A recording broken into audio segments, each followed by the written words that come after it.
হেই বন্ধুরা, কেমন আছো সবাই? তোমরা দেখছো ফেলিওর সেন্সে, আর আমরা হাজির হয়েছি গাচিয়া খোতা এনিমি চতুর্থ পর্ব নিয়ে। তাই বেশি দেরি না করে চলুন শুরু করা যাক আজকের এই পর্ব। এই এপিসোডের শুরুতে আমরা দেখি ওরা সবাই ক্লিনারদের হেডকোয়ার্টারে পৌঁছে গেছে।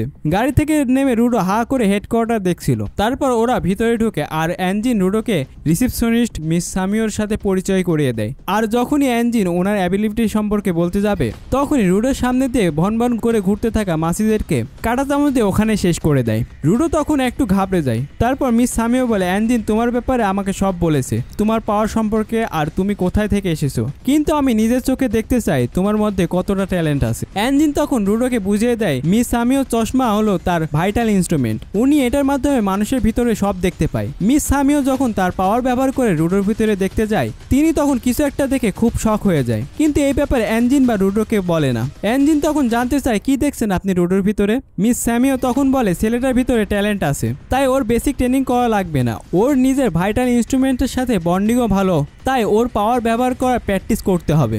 আর হ্যাঁ রুডো, তোমার পিঠে গু লেগে আছে। এইটা শুনে অ্যাঞ্জিন বলে, ও তাই তো বলি মাসি ভন ভন করে কে। ওই রুডো, এবার থেকে গু নিয়ে খেলা বাদ দাও। এটা শুনে রুডো খেপতে থাকে। অ্যাঞ্জিন আর রুডো বসের সাথে দেখা করতে চলে যায়। যেতে যেতে অ্যাঞ্জিন রুডোকে বলছিল এখানে 100 জন ক্লিনার আছে, ওরা বিভিন্ন টাইপের ফাইটিং এ পারদর্শী, কাজের জন্য আমাদের একসাথে থাকা হয় না, চলো কয়েকজনের সাথে দেখা করা যাক। তারপর অ্যাঞ্জিন হলরুমে ঢুকে দেখতে পায় হলরুম ভরা মানুষ। এই কারণে ও আর ওখানে দাঁড়ায় না, সোজা বসের রুমে চলে যায়। বসের রুমে ঢোকার আগে অ্যাঞ্জিন রুডোকে শিখিয়ে দেয়, তুমি সরাসরি বসকে বলবে না উপরে যাইতে হয় কিভাবে, এখানে ইনফরমেশন অনেক দামি, তাই বসকে বলবে আমাকে উপরে যেতে হয় কিভাবে, তার ইনফরমেশন দিলে আমি এখানে কাজ করব।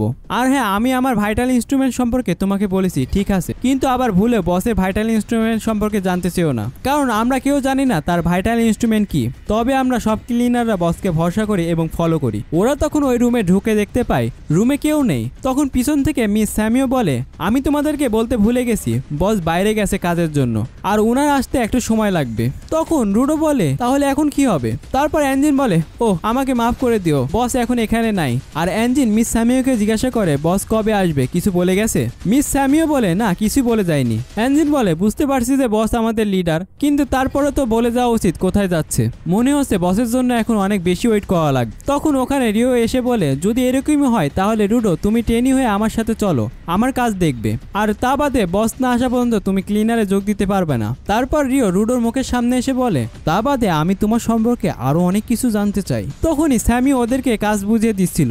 পলিউটেড জোনের পাশে এক শহর থেকে খবর আসছে, ওখানে ব্যারিয়ারের কাছে ছোট ছোট ট্র্যাশ মনস্টার আসছে, এখন ক্লায়েন্ট ওইগুলোকে সাফাই করে দিতে বলছে। তখন রুডো কনফিউজ হয়ে বলে, পলিউটেড জোন ওইটা আবার কি? মিস স্যামিও অ্যাঞ্জিনকে বলে, তুমি এই ব্যাপারটা রুডোকে বলনি কেন? অ্যাঞ্জিন বলে, আমি ওকে বলেছি ডাম্প এরিয়া, যাতে ও খুব সহজে বুঝতে পারে। এটা শোনার পর মিস স্যামিও রুডোকে বোঝাতে থাকে সেফ জোন যেখানে মানুষ থাকে, আর পলিউটেড জোন যেখানে এইসব ট্র্যাশ মনস্টার থাকে, আর তুমি যেখানে ছিলে ওইটা পলিউটেড জোন মানে নো ম্যানস ল্যান্ড। আর এই সময় কনফার্ম 6টা পলিউটেড জোন আছে, বেশিরভাগ মানুষ ওখানে যেতেই মারা যায়। ওখানকার ট্র্যাশ মনস্টারের সাথে গিভারদের লড়াই করতেও কষ্ট হয়। তোমার ভাগ্য ভালো যে অ্যাঞ্জিন ওখানে ছিল। আর তা বাদে অ্যাঞ্জিন, তুমি ওখানে কি করছিলে? অ্যাঞ্জিন বলে, এই একটু ঘোরাঘুরি করছিলাম। মিস স্যামিও রুডোকে বলে, এবার থেকে পলিউটেড জোনে গেলে অবশ্যই মাস্ক পরে যাবে, না হলে ওখানকার বিষাক্ত হওয়ায় তুমি গুরুতর অসুস্থ হয়ে যাবে। আর নো ম্যানস ল্যান্ডে মানুষ মাস্ক ছাড়া 15 মিনিটের বেশি বাঁচতে পারে না। তারপরের দৃশ্যে দেখি রুডো, রিও সহ আরো কয়েকজন ক্লিনাররা ওই জায়গায় চলে এসেছে মনস্টারদের খতম করতে।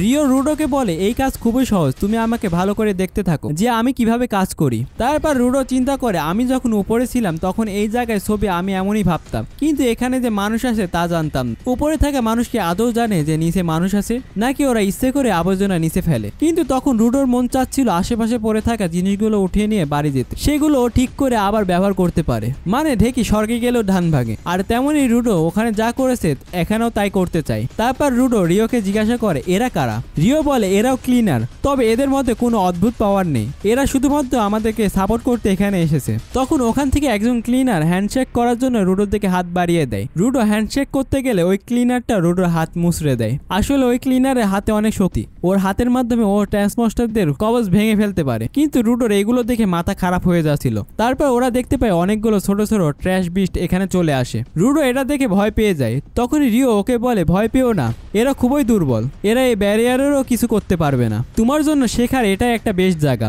তখন রুডো চিন্তা করে আমি প্রথমে যেখানে মনস্টার দেখেছিলাম ওখানকার মনস্টার থেকে এগুলো দুর্বল মনে হচ্ছে, তাই আমার অত চিন্তা না করাই ভালো। তখনই দেখে আরো বড় ট্র্যাশ বিস্ট ওখানে চলে আসে, ওই বিস্টগুলো ওখানে থাকা ব্যারিয়ার ভেঙে ফেলে। রুডো এটা থেকে আবারও ভয় পেতে শুরু করে, কিন্তু রিও এই মনস্টারগুলোকে কিছুই মনে করে না, বলে এগুলো তো আগের মনস্টারের থেকে অল্প একটুই বড়, এদের মারা ব্যাপার, তাই এদেরকে তাড়াতাড়ি মেরে ফেলি যাতে দ্রুত গিয়ে তোমার জন্য ওয়েলকাম পার্টি অ্যারেঞ্জ করতে পারি। রুডো বলে আমি তো এখনো ক্লিনারে যোগ দেইনি, আর তুমি কিভাবে এত শান্ত থাকতে পারো যেখানে আমাদের জীবন নিয়ে টানাটানি হচ্ছে। রিও বলে ক্লিনারে যোগ দিতে মানে এই জায়গায় বেঁচে থাকতে হলে তোমার মনকে শান্ত রাখতে হবে। রুডো তখন চিন্তা করে এনজিন শান্ত হয়ে থাকে, এর মানে আমার মধ্যে কোনো না কোনো কমতি আছে, আমাকে শান্ত থাকতে হবে। ঠিক তখনই দেখি বড় একটা ট্র্যাশ বিস্ট ওখানে চলে আসে। রুডো বলে কিছু হয়নি, আমার মন শান্ত রাখতে হবে, তাই না রিও? কিন্তু রিও বলে আমি কোনোদিন এরকম স্টাইলিশ ট্র্যাশ মনস্টার দেখিনি, তোমার জন্য এটা ঠিক হবে না, ও অনেক বেশি পাওয়ারফুল। তারপর রিও ওর ভাইটাল ইনস্ট্রুমেন্ট মানে কেচি বের করে, আর পিছনে থাকা রুডো কিছুই বুঝতে পারছে না কি হচ্ছে।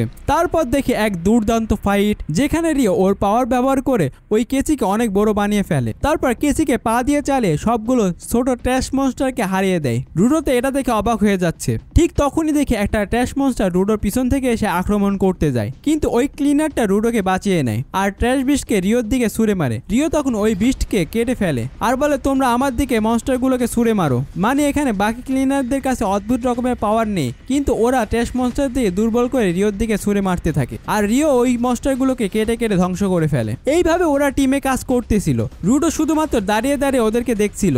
তারপর রিও সবগুলো ছোট মনস্টারকে মেরে বড় মনস্টারের কাছে যায় লড়াই করতে, আর বাকি ক্লিনাররা বেঁচে থাকা মনস্টারগুলোকে সামলাচ্ছিল যাতে ওই মনস্টারগুলো রিওকে গিয়ে ডিস্টার্ব না করতে পারে। তখনই অন্য একটা ক্লিনারের উপর ট্র্যাশ মনস্টার হামলা করে দেয়, কিন্তু ঠিক সময় রুডো ওই ক্লিনারকে বাঁচিয়ে নেয়। রুডো ওর পাওয়ার ব্যবহার করে মনস্টারকে আটকে রাখে। রুডো ঠিকমতো পাওয়ার ব্যবহার করতে পারতো না, তাই মনস্টারকে উল্টো হামলা করতে পারছিল না। ঠিক তখনই রিও ওখানে এসে মনস্টারগুলোকে ধ্বংস করে দেয়। আগের ওই ক্লিনারটা চলে আসে ওখানে আর জিজ্ঞাসা করে তোমাদের কারো কিছু হয়নি তো, এবং রিওকে বলে বড় মনস্টারকে মেরে ফেলেছো কি? রিও বলে আমি ওকে 2 টুকরা করে ফেলেছিলাম, কিন্তু আজব ব্যাপার ওর তো ধ্বংস হয়ে যাওয়ার কথা ছিল, কিন্তু ও ধ্বংস হচ্ছে না, এটা যেহেতু একটা ট্র্যাশ বিস্ট তাই আমি ওকে ততক্ষণ কাটবো যতক্ষণ না ও ধ্বংস হচ্ছে। এই ক্লিনারটা বলে এটা মনে হচ্ছে নতুন টাইপের ট্র্যাশ বিস্ট, আমাকে হেডকোয়ার্টারে এটার ব্যাপারে ইনফরমেশন দিতে হবে। ওরাই সবাই তখন যার যার কাজে লেগে পড়ে আর রুডো ওখানে দাঁড়িয়েছিল। তারপর দেখি রিও গিয়ে দুমদাম ওই ট্র্যাশ বিস্টকে কাটছিল। রিও তখন খেয়াল করে ট্র্যাশ বিস্টের মাথার পিছনে অদ্ভুত আলো জ্বলছে। ট্র্যাশ বিস্ট তখন আবারও রিজেনারেট করে ফেলে নিজেকে আর মাটিতে টেন্টিক্যাল দিয়ে হামলা করে। হামলার ফলে মাটি ফেটে রুডো যখন গভীর খাতে পড়ে যাবে ঠিক তখনই ওই ক্লিনারটা রুডোর হাত ধরে ফেলে আর এখানে রুডোর জীবন বেঁচে যায়। ক্লিনারটা রুডোকে পিঠে নিয়ে ওখান থেকে সেফ জায়গায় যেতে থাকে। আমরা তখন পিছনে দেখি রিও ওই মনস্টারটার দুর্বল জায়গায় খুঁজে পায়, আসলে যেখানে অদ্ভুত আলো জ্বলছিল। রিও তখন ওর কেচির মাধ্যমে মনস্টারটার ওই জায়গাতে হামলা করে মনস্টারটাকে ধ্বংস করে ফেলে। রুডো আর ওই ক্লিনারটা রিওর কাছে আসলে দেখতে পায় রিওর হাতে কিছু একটা। ক্লিনারটা তখন বলে রিও তুমি ওকে হারালে কিভাবে? রিও বলে আমি ওই মনস্টারের উপরে হামলা করে মনস্টারটাকে ধ্বংস করে ফেলেছি, মনে হচ্ছে এই মনস্টারটা এখান থেকে শক্তি পাচ্ছিল। আর ওই বস্তুটা দেখে ওরা তিনজনই অবাক হয়ে যায়, কারণ এইটা ছিল একটা ভাইটাল ইনস্ট্রুমেন্ট। এরকম ঘটনা এর আগে কোনোদিনই ঘটেনি যে ভাইটাল ইনস্ট্রুমেন্ট থেকে মনস্টার পাওয়ার পায়।